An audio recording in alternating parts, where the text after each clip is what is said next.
ভারতবর্ষের প্রাক্তন প্রধানমন্ত্রী ভারতরত্ন অটল বিহারী বাজপেয়ীর ৯৬তম জন্মতিথি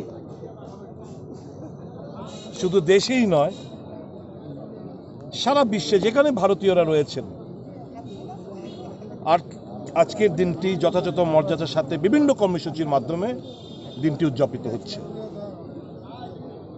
আমরা ওনাকে স্মরণ করছি শ্রদ্ধার সাথে এই কারণে,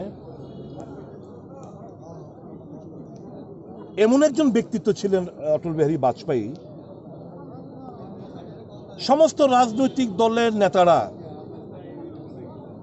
উনি জীবিত থাকতে শ্রদ্ধা করতেন, ভালোবাসতেন, ভক্তি করতেন। উনি চলে যাওয়ার পরেও ওনার যে ভ্যালুজ, ওনার যে প্রিন্সিপালস, ওনার যে কথাবার্তা, এগুলো আজকেও আমরা শ্রদ্ধার সাথে স্মরণ করে থাকি এবং পথ চলাতে মানুষ হিসাবে আমাদেরকে আরো বেশি শক্তি যোগান দেয় ওনার এই প্রিচিংস থেকে। তো আজকে আমরা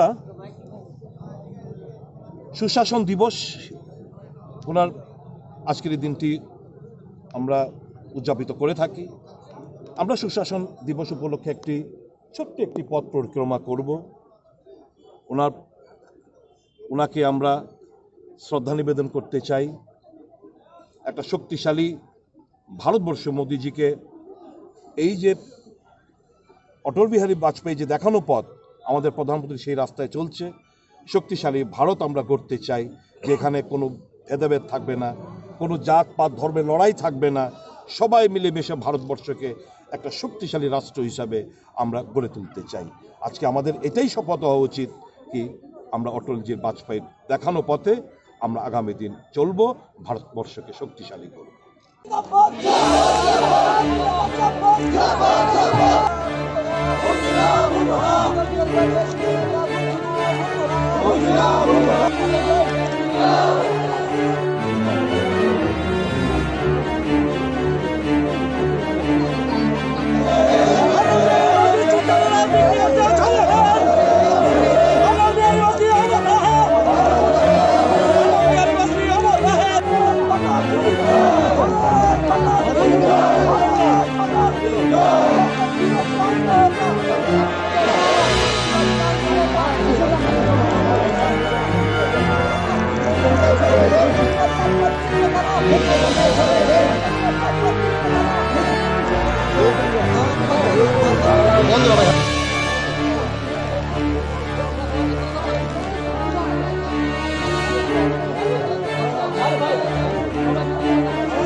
Jabba,